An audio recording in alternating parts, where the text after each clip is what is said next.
yung bridge po dito dun sa baba ng ilog na pinuntahan ko kanina. Tara po at pasukin po natin.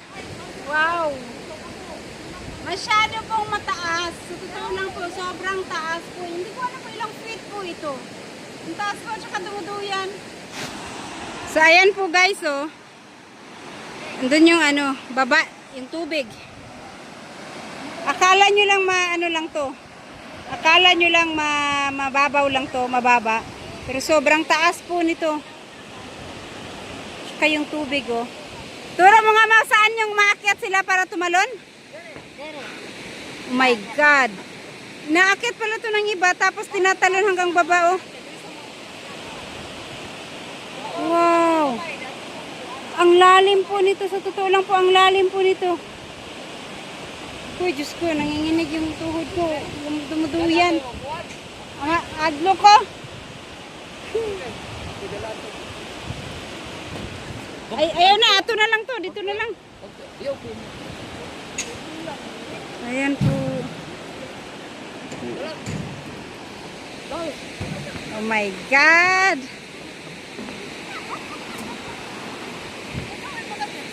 Mahadlok bang ko?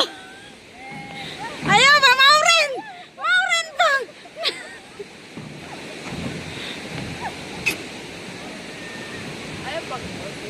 Uy, oh my God. Ah! Dito?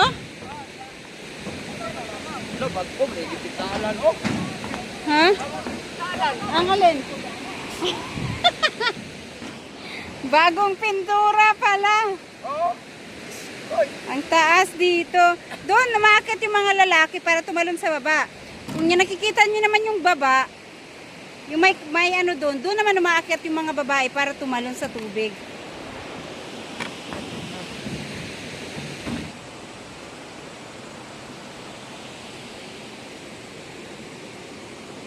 Sobrang lalim siguro dito. Kasi, ang taas niya, naaakyat din ng mga iba para tumalon dyan sa baba.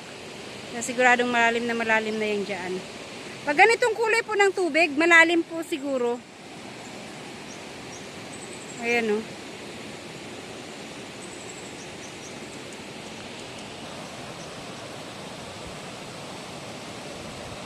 Parang sarap maligo. Kaya lang nakikita ko yung tubig. Yung kulay ng tubig talagang parang ang lalim.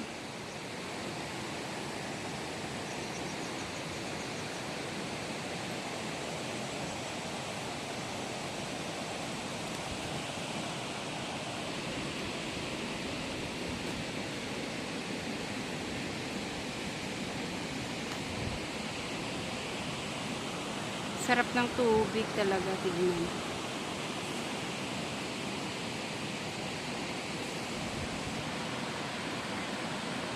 Babalik kami ulit doon mamaya para ano, doon kami dadaan. Kaya lang habang andito ako, hindi ko maano, lagi ako nakatingin doon sa unahan. Baka merong baha. Kasi ang baha daw, yung ulo ng baha. Hindi mo mapapansin yun kasi malinaw pa yung tubig. Tapos bigla na lang ang laki-laki na pala ng baha na yung unang ano niya ba, yung unang bugso niya. Hindi pa yung malabo na tubig. So ayun guys, balik na ako dun sa taas. Ayan guys, ito yung sa ano, ito yung ilog. Ayan, bundok. Diyan kami dumaan kanina sa taas. May kalsada dyan. Ito na yung pinakababa niya. Lalapit lang ako dito pero takot akong ano, pumunta dun sa gitna. Ayan. Kung nakikita niyo itong mga batong to, naaabuto ng tubig. Abuto ng tubig. Tapos, alam niyo po ba na maraming beses na pong, marami na pong nawala dito kasi kahit ganyan yung tubig, kung nakikita, lalapit ako saglit sa tubig. Ayan po, nakikita nyo yung tubig, ang ganda ng kulay, ang linaw. Kinakabahan ako habang nandito ako sa gitna kasi Yan, yan. Andun yung dun sa gilid. Nandito ako sa gitna nakatayo.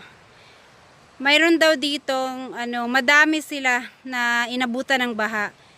Ganyan kalinaw yung tubig.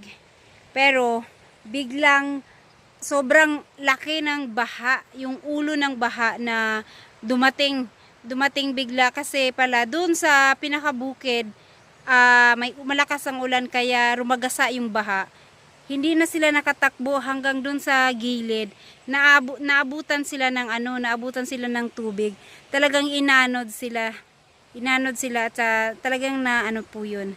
Namatay po sila. Kaya kinakabahan ako pag nandito sa gitna. First time kong pumunta dito. Malawak po kasi dito. Pagka ganito at hindi mo napansin na may parating pala na ulo ng baha. At lalo na pagka sobrang lakas, maaabutan ka talaga. Kung nakikita nyo po ito, yung mga ito, ano bang tawag dito? Nakikita nyo po yan, yung niya, parang padapa na. Kasi naaanod po yan sa tubig. Pero pag walang baha, yung tubig, hanggang dyan lang sa malayo siya. Pero ang ganda ng kulay ng tubig niya. Ayan. Babalik na po ako dun sa gilid. Kasi, ang dilim ng langit dun sa unahan. Baka mamaya, ang lakas na pala ng ulan dun. May biglang baha na bubulusok. Hindi ko matakbo agad papunta dun sa gilid. Ayan po, malawak kasi. Pag dito, pagka ganito lang. Yung mga namatay daw puno na inanod. Nagkatuwaan sila. Hindi nila napansin. Hindi nila narinig yung mga ingay na parating na ingay ng tubig ng mga bato. Malapit na masyado bago sila nakatakbo. Kaya inabot na sila ng inabot na sila ng baha. Inanod na sila. Matagal din, ilang araw din bago nakita yung mga katawan nila. Mukhang masarap po dito mag-picnic. Kaya lang delikado pag ganitong panay pa ang ulan. Siguro pag summer na summer talaga. Pero yung iba nag-iingat na po. Pagka nakikita nilang, kahit sobrang init dito, pero pag nakikita niyang dun sa malayo yung langit, maitim na. Ayun, na sila. Umiiwas na sila kasi baka biglang bumaha na naman. So, yun po ang yung kahoy. Ang lamig ng hangin dito ngayon. Kahit na may araw pero malamig yung hangin. Guys, pabalik na kami sa amin. Uwi na kami at balik na kami sa dinaanan namin. Ayan, pauwi na po kami. Dito yung spillway. Doon sa unahan yung hanging bridge. Ayan.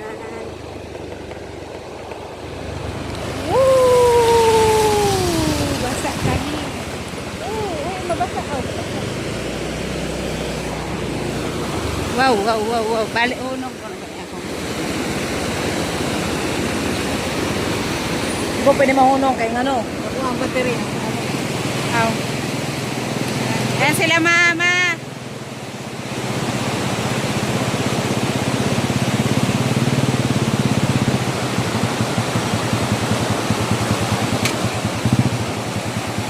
Ayan ang lakas ng tubig.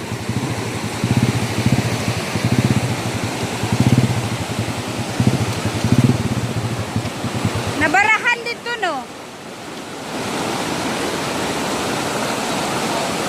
lalaki ng bato. Kaya pagka talagang baha,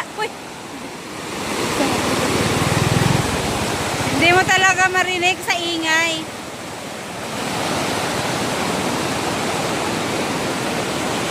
Ayan, malawak yung ilog.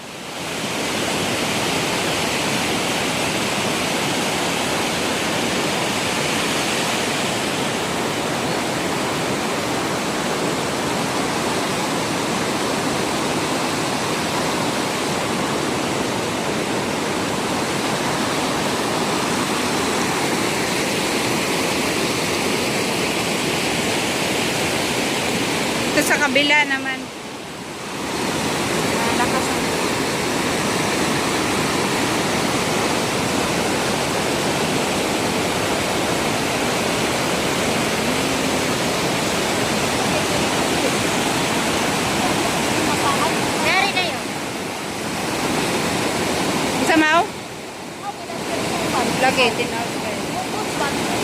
Di ay. May na mabasa.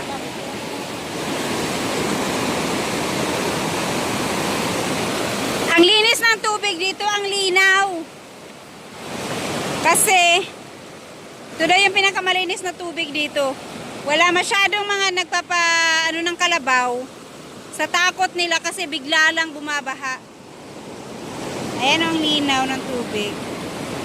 Basan ko yung bota ko at maputi kanina. Ay! Nabasa ako.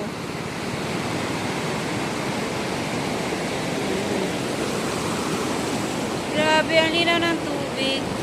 Crystal clear.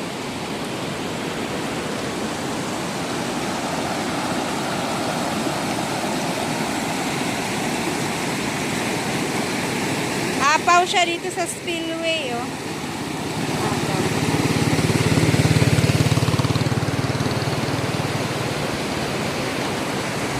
Ayan guys, uwi na po. Ayan. Nakakuha na kami ng pako.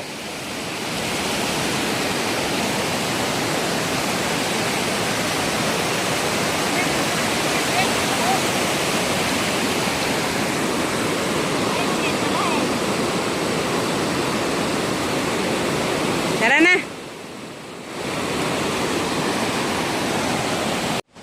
Ayun po, na-tour ko na kayo sa munting ilog. Ay, hindi pala ito munting ilog, malaking ilog.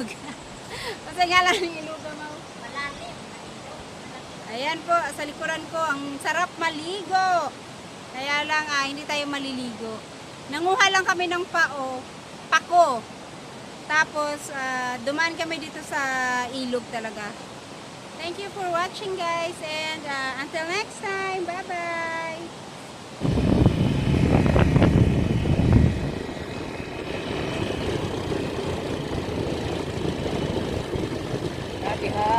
Ang sarap siguro ng nakatira dito sa tabing ilog, oh. Ayan, putol. Naputol yung ilog. Ay, tulay dyan.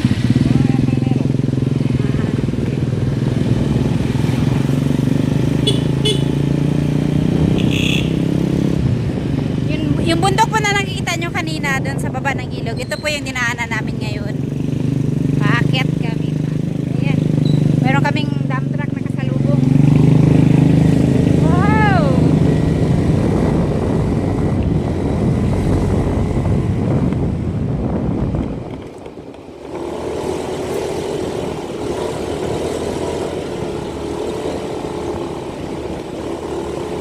Oo, no. Marag maulay to, Jis. Yun. Uy, kabay. Gusto rin to, Jis. Kaya lang, ang hirap naman ang kasi nung kadadaan.